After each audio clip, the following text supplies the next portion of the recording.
Jim, let me get big picture, because Caleb and I were kind of caught, and you've been caught in this situation before where something breaks on the air.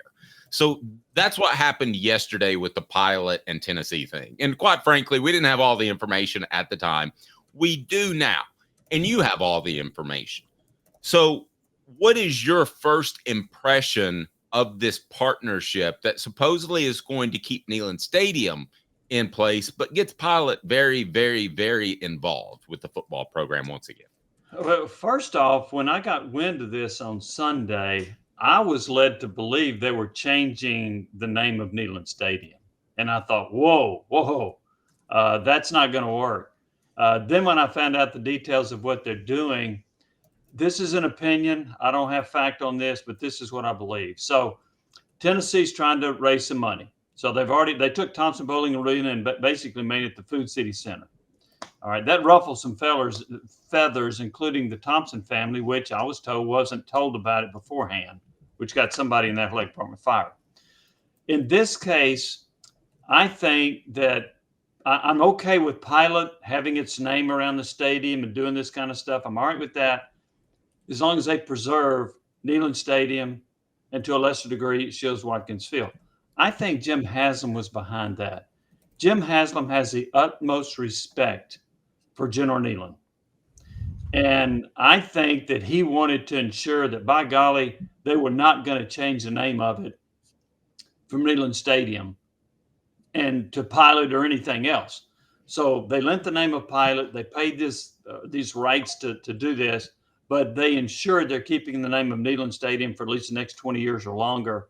And I think he had a say-so in this. I really do. Don't know it. That's just my opinion based on his admiration for General Neyland. Jim, I want to ask you about that, because we thought the same thing.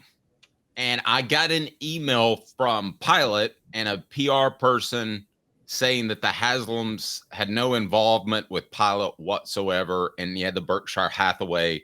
But I have trouble believing there's zero connection whatsoever, Jim. Do you think Warren Buffett gives a rat about whether or not it's Neyland Stadium or Pilot? No. Again, it's an opinion. I haven't talked to anybody about it, but I just know how Jim Haslam feels about General Neyland, and I feel strongly that there was a say-so that came from him, and not necessarily from Jimmy, but from Jim, the dad, Right. Because I think that he felt like he was not. And see, I think there's been some controversy about this Thompson Bowling Arena going to Food City Center, because the media was told you can say Thompson Bowling, and then every other reference has to be Food City Center. Okay, well, you can't tell the media what to say, but that's what they were told on TV and radio broadcasts. That's how they're supposed to handle it. So basically, it's shoving the name of Thompson Bowling aside. And I'm convinced that Jim Haslam did not want that to happen with Neyland Stadium. So that's why they've gone in the direction they have gone.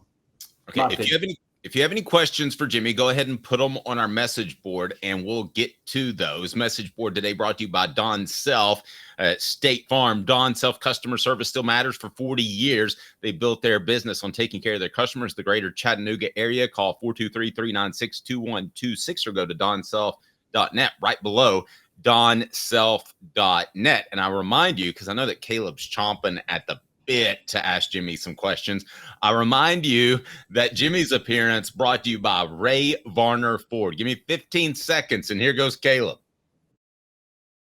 Hybrid, $25,515. 23 Ford Escape all-wheel drive, $30,995. 24 Ford F-250 Crew Cab 4x4 STX, $59,757. Ray Varner Ford, built for the game. All right, Caleb, what do you got?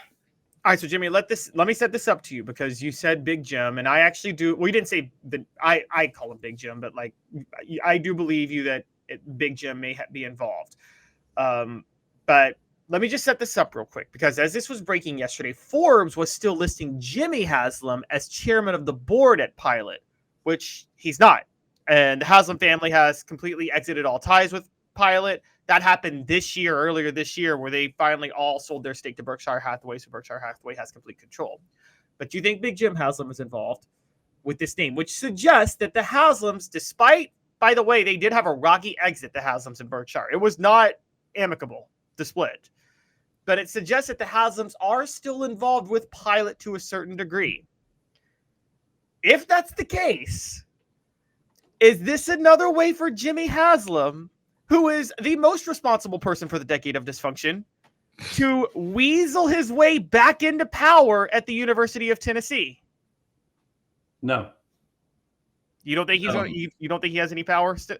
No, he's still trying to figure out what to do with the Browns. I think that's where his focus is. I do not think it's with Tennessee. I think he's almost divorced himself from Tennessee since he took over for the Browns. So here's the way I think this went down, Caleb. And again, this is conjecture. I haven't talked to anybody. I think that so there was an interest from Danny White to try to get some money for Neyland Stadium, some kind of naming rights deal.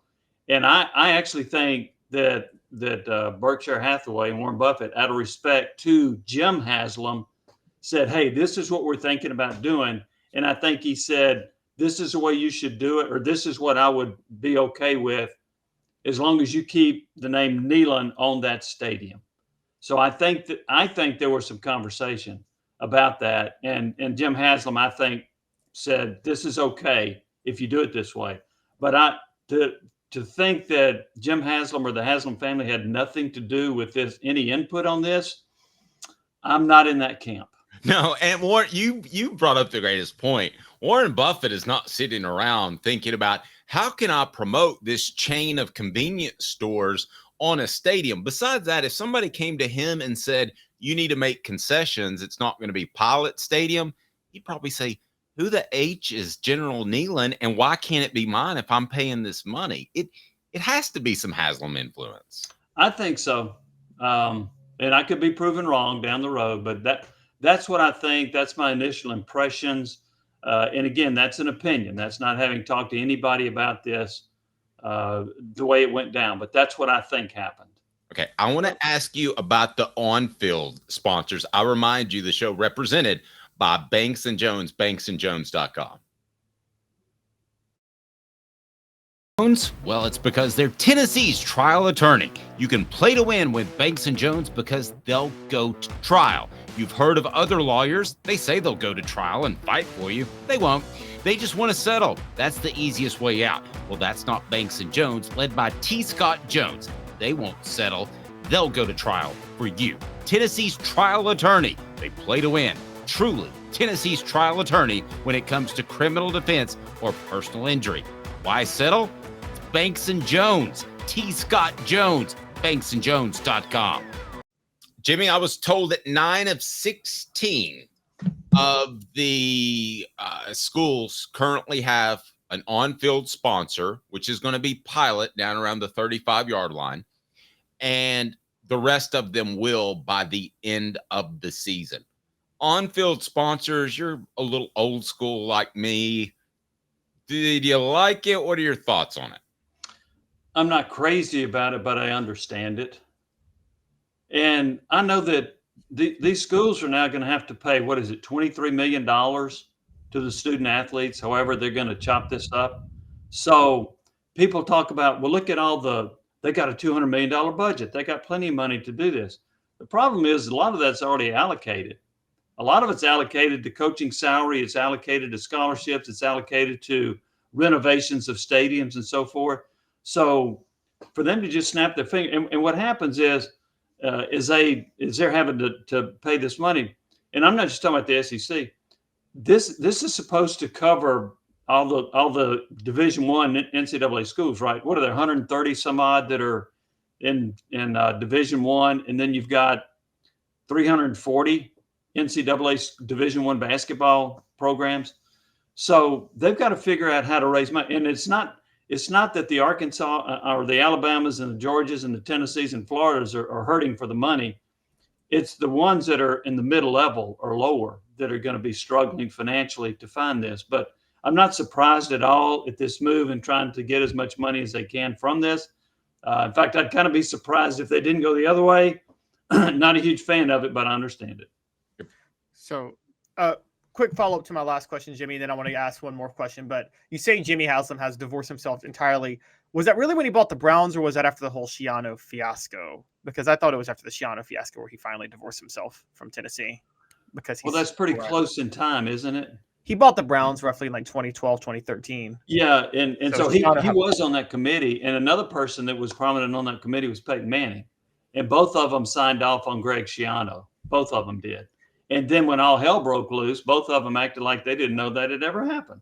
So Yeah. they couldn't hear from either one of them. But I think to your point, I think Jimmy Haslam pretty much divorced himself after the Schiano fiasco. Yeah, I agree with that. Okay, so wait, I was going to get to just one last thing with this. And it's funny because Peyton Manning cut a promo video yesterday too for the whole pilot thing. But where I was going to get in, something I talked with Dave yesterday, the thing that bothers me about this is when it comes to corporations and the corporate takeover of America, and I'm not trying to sound like some communist over here, but I'm just trying to say that like what corporations tend to do is they start just like, okay, we'll put our name on something. Okay, maybe we want to take over a little bit more here. Maybe we want to take over a little bit more here. And then one day you wake up and your entire life is controlled by it. So I think bowl games for a minute, Jimmy, it used to just be the Sugar Bowl, or it used to be the Citrus Bowl. Then it became the Capital One Citrus Bowl. And then they said, hey, let's just make it the Capital One Bowl. How do we know that this isn't just the start of Pilot doing this to ease us into them one day saying, hey, we want to be Pilot Stadium, and we want you guys to be the University of Pilot when you wear our jerseys? Could that conceivably happen? Yeah, but it'll be at least 20 years, right? And I won't have to worry about it. But yes. Caleb, that's going to be on you, buddy. Yeah, I won't care about that. But is it possible it could go that way? It's possible. My goodness, don't you have a bowl game named after a comedian? I think you do. Like Jimmy Kimmel Bowl. The Jimmy Kimmel Bowl, yeah. So, yeah, I think it's possible down the road that could happen. I do think it's possible. But again, this is at least a 20-year deal. So that's a long time down the road before that could come into play. Something to shoot for. I mean, Jimmy, I've had a sushi roll named after me, a margarita named after me. What if we did an off the hook bowl game? That's something to shoot for, right? Caleb Calhoun bowl game. I like it. I mean, the Hooker Bowl does sound pretty awesome, guys. Put it in Vegas. Get your John package close to you.